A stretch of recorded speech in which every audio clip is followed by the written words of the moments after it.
NEET paper leak मामले में अब भारतीय जनता पार्टी कनेक्शन की चर्चा तेज हो चुकी है।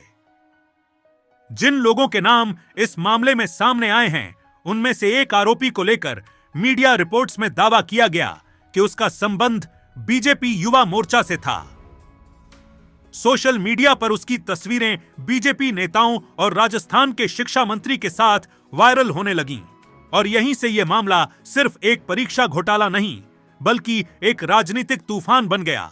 सोचिए, 22 लाख से ज्यादा छात्र, लाखों परिवारों की उम्मीदें, सालों की मेहनत और एक ऐसी परीक्षा जो तय करती है कि देश का अगला डॉक्टर कौन बनेगा।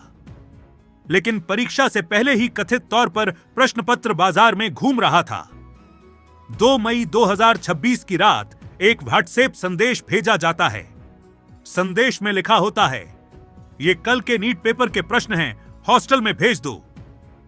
शुरुआत में किसी ने इसे गंभीरता से नहीं लिया, लेकिन परीक्षा खत्म होने के बाद जब प्रश्न मिलाए गए तो कई सवाल कथित तौर पर हूबहू मैच हो गए।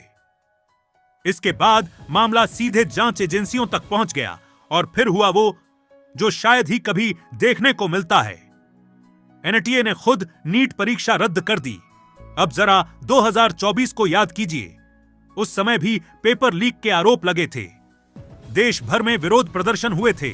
मामला सुप्रीम कोर्ट तक पहुंच गया था, लेकिन पूरे देश में दोबारा परीक्षा नहीं कराई गई। सबसे दर्दनाक बात क्या है पता है?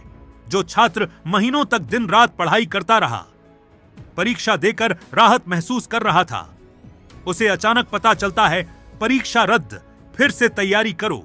मतलब तनाव दोबारा, दबाव दोबारा, मानसिक थकान दोबारा।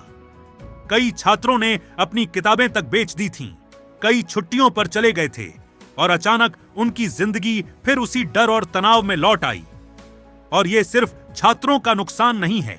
दोबारा परीक्षा कराने में करोड़ों रुपए खर्च होंगे। सुरक्षा, सेंटर, स्टाफ, प्रिंटिंग, सब पर फिर पैसा लगेगा और आखिरकार यह पैसा जनता की जेब से ही जाएगा। लेकिन सबसे खतरनाक बात अभी बाकी है। अगर ऐसे लोग पेपर लीक करके डॉक्टर बनेंगे तो कल को हमारी जिंदगी किन लोगों के हाथों में होगी? यही कारण है कि आज देश भर में छात्र एक ही बात कह रहे हैं, पेपर सिर्फ लीक नहीं हुआ, पूरा सिस्टम लीक हो चुका है।